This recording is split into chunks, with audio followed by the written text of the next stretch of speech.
Halo, hari ini kita langsung aja yuk. Kita bedah materi pertemuan 5 Anda. Ini soal evaluasi dalam pendidikan agama Kristen, PAK. Oke. Seringnya kan kita mikir evaluasi itu ya tes, nilai gitu ya. Tapi materi ini kayaknya ngajak kita lihat lebih dalam, sampai ke hati dan tangan juga. Betul sekali. Misi kita nih, coba pahami pendekatan holistik ini. Kenapa sih penting nilai kepala, hati, sama tangan? Siap ya? Kita mulai nih. Intinya apa aja sih ranah evaluasi ini?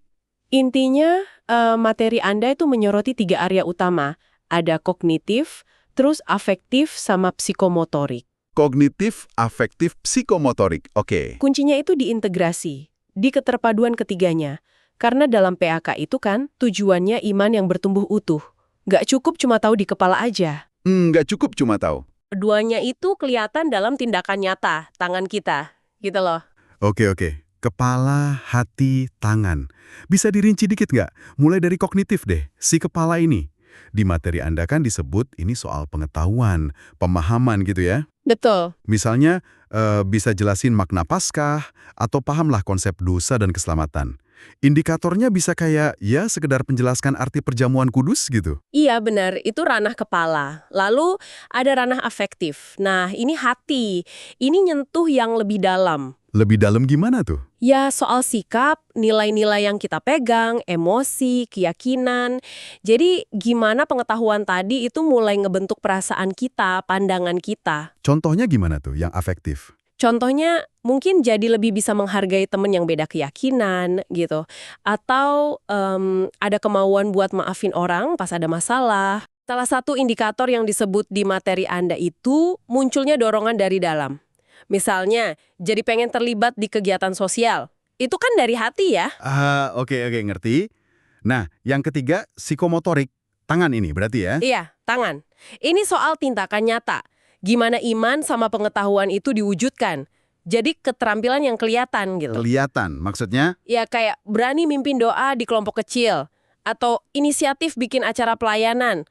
Bahkan bisa juga ekspresi iman lewat seni. Kayak nulis puisi rohani. Ada kan di materi Anda contoh itu? Oh iya, benar juga. Menarik ya. Nah, ini nih yang ditekankan di materi Anda kan. Kenapa tiga-tiganya ini nggak bisa dipisah? Nah, itu dia poin pentingnya. Kenapa harus nyambung semua? Materi Anda bilang kalau cuma pengetahuan aja, kepala doang, tapi sikap hati nggak berubah. Jadi kering gitu ya? Cuma tahu teori? Hati udah bagus tapi nggak ada tindakan nyata, tangan nggak gerak. Iya, pasif aja dong. Cuma merasa baik tapi nggak ngapa-ngapain. Iya, pasif, nggak ada dampaknya keluar. Nah, yang bahaya juga kalau tindakan tangan rajin, tapi dasarnya nggak kuat. Pemahaman kepala sama keyakinan hati nggak ada. Bisa jadi cuma ritual kosong ya? Ikut-ikutan aja. Tepat sekali. Risiko jadi aktivitas kosong nggak bermakna.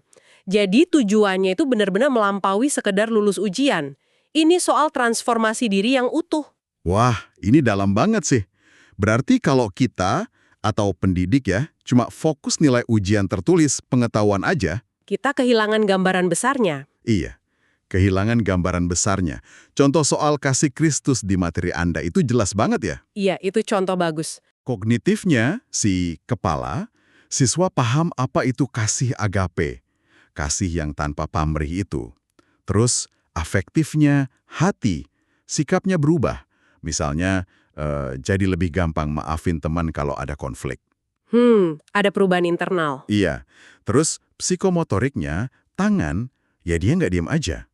Pemahaman sama sikap barunya itu bikin dia bergerak.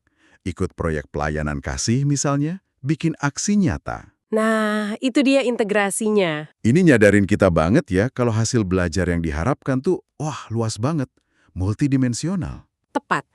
Implikasinya kan jadi jelas buat pendidik. Kalau mau evaluasi yang holistik, ya cara nilainya juga harus bisa nangkep tiga-tiganya. Nggak bisa cuma pilihan ganda dong ya. Jelas nggak bisa. Makanya muncul pertanyaan penting yang juga disinggung di materi Anda. Gimana cara efektif ngukur perubahan sikap? Kan itu di dalam hati. Atau gimana lihat nilai itu diterapin jadi tindakan tangan? Susah tuh ngukurnya. Emang lebih menantang. Makanya metode kayak observasi, portofolio, mungkin studi kasus, atau proyek jadi lebih relevan di sini. Nggak cukup tes di kertas aja. Jadi intinya nih ya, evaluasi dalam PAK yang ideal itu harus nyatu ya. mencerminkan pertumbuhan di kepala, hati, sama tangan bareng-bareng. Betul, ini bukan cuma soal teknik nilai-menilai, tapi cerminan dari tujuan PAK itu sendiri. Oke, jadi kesimpulannya gimana nih? Kesimpulan utamanya, evaluasi yang ideal itu ya integral, nyambungin pemahaman kognitif, perubahan hati dan nilai afektif, sama perwujudan dalam tindakan psikomotorik. Jadi satu kesatuan gitu ya? Iya. Dan ini sebenarnya sejalan banget sama panggilan iman kita kan, mengasihi Tuhan dengan segenap akal budi, segenap hati, dan segenap kekuatan. Kepala, hati, tangan. Lengkap. Bener juga ya. Jadi materi Anda nih kayak ngingetin para pendidik, jangan cepet puas kalau cuma bisa nilai pengetahuannya aja, lihat juga hati dan tangannya. Pertumbuhan iman itu utuh soalnya. Sip, sip.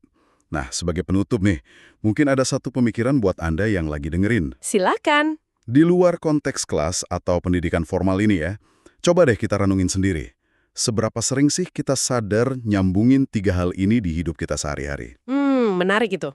Apa yang kita tahu atau pelajari, kepala, terus gimana itu ngubah perasaan atau nilai kita, hati, dan akhirnya gimana itu mendorong kita bertindak beda, tangan. Integrasi dalam hidup nyata ya. Iya, mungkin disitulah kuncinya ya.